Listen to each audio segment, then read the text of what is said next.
The chilling mystery of Dyatlov Pass. In the frozen heart of Russia's Ural Mountains, a mystery unfolded in February 1959 that still chills the world to its core. 9 experienced hikers, led by the ambitious Igor Dyatlov, embarked on a routine expedition to conquer Ural Mountain. But this was no ordinary trek. It would become a nightmare etched into history. Days later, their mangled tent was discovered, ripped open from the inside. The group had fled into a deadly blizzard, half-dressed and barefoot, in temperatures plunging to -22 degrees Fahrenheit. Weeks of searching revealed their bodies scattered across the snow, some with crushed ribs, others missing eyes or tongues, and traces of radiation clinging to their clothes. To this day, no theory fully explains what happened on Dyatlov Pass. Was it an avalanche, a military cover-up, or something unimaginable? Let's retrace their final steps. The hikers' diary entries and photographs provide a haunting glimpse into their final days.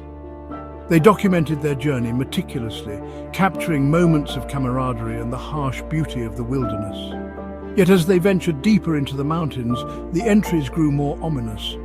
The last photo taken by the group shows a blurry figure, adding to the enigma. What did they encounter that night? Theories range from infrasound-induced panic to secret military tests gone awry. Some even suggest a Yeti or extraterrestrial involvement. Despite numerous investigations, the Dyatlov Pass incident remains one of the most perplexing and chilling mysteries of the 20th century. As we delve deeper, we hope to shed light on what truly happened to those 9 brave souls. Igor Dyatlov's team wasn't reckless. They were a group of experienced hikers, well-versed in the art of survival in extreme conditions. These were skilled engineering students, trained for harsh conditions. They had faced the elements before and knew how to navigate through the most challenging terrains. Their journals reveal meticulous planning, calculating routes, rationing food, and even sewing their own gear. Every detail was accounted for, from the weight of their packs to the timing of their rest stops. But on February 1st, something went catastrophically wrong. The well-laid plans unraveled in the face of an unknown threat. Diaries recovered from their tent show no signs of panic until that final night. The entries were calm, detailing their daily activities and observations.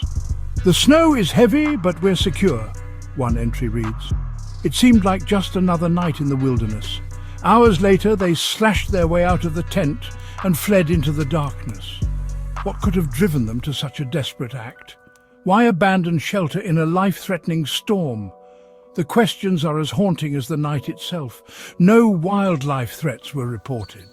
The area was known to be devoid of large predators. No storm severe enough to collapse the tent. The weather, while harsh, was not beyond their capability to endure. And crucially, their footprints showed no signs of running. They left the tent in an orderly fashion, as if they were simply going for a walk. They walked calmly into the abyss. The mystery of their final moments remains unsolved, a chilling enigma frozen in time. The first 5 victims were found huddled under a pine tree, miles from the tent. Their bodies were discovered in a state that suggested they had tried to light a fire to keep warm, but ultimately succumbed to the freezing temperatures. Their deaths were tragic but straightforward: hypothermia. The lack of proper clothing and the harsh conditions of the Ural Mountains made survival impossible. But the final 4 bodies told a darker story. They were found 2 months later, buried under 4 meters of snow in a ravine far from the others. Lyudmila Dubinina, the group's medic, had her ribs shattered inward as if crushed by a car. The force required to cause such injuries was immense, far beyond what a human could inflict. Her tongue was ripped out. This gruesome detail added a layer of horror and mystery to the already perplexing case. Another hiker, Semyon Zolotaryov, suffered a fractured skull, yet his skin showed no damage. This anomaly puzzled investigators as it defied logical explanation. Stranger still, their clothing glowed with radiation. This unexpected discovery raised questions about the group's activities and the environment they were in. Soviet officials quickly sealed the files, declaring it a compelling natural force. This vague explanation did little to satisfy the curiosity of the public and the families of the victims. But natural forces don't remove tongues. The brutality of the injuries suggested something far more sinister. They don't leave victims with internal injuries, but unbroken skin. The paradox of severe internal trauma without external wounds baffled experts, and they certainly don't leave radioactive residue on wool coats. The presence of radiation added an eerie twist to the already mysterious circumstances, leaving more questions than answers. In 2021, a team of scientists claimed to solve the mystery using computer models. They proposed a slab avalanche, a rare phenomenon where wind compacts snow into a concrete-like slab. But Dyatlov Pass has a gentle slope far from avalanche-prone terrain. No avalanche debris was found, no trees damaged. Even stranger, avalanche victims typically die together, buried in snow. These hikers died hours apart, scattered across a mile. If it was an avalanche, why did some have radiation burns? Why were their injuries identical to those seen in car crash victims? Declassified Soviet files reveal a chilling detail. The military was testing parachute mines nearby, devices designed to scatter shrapnel mid-air. Locals reported strange orange spheres in the sky that winter. Could the hikers have stumbled into a test zone? A mine explosion would explain the crushing injuries and the radiation. But why no shrapnel in the bodies? Why were their ears intact, despite the deafening blast of such weapons?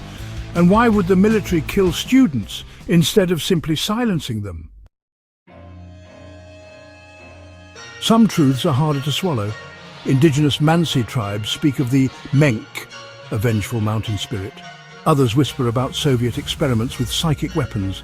Even NASA physicist Dr. Harold Weaver noted eerie parallels to infrasound, low-frequency noise from wind that can induce panic. But infrasound doesn't crush ribs. It doesn't leave radiation. And it doesn't explain why one victim's camera found at the scene contained photos of shadowy figures lurking near the tent, figures never identified. The Dyatlov Pass incident remains a riddle wrapped in ice. Science points to katabatic winds. Conspiracy theorists blame Cold War secrets. But perhaps the greatest horror is this.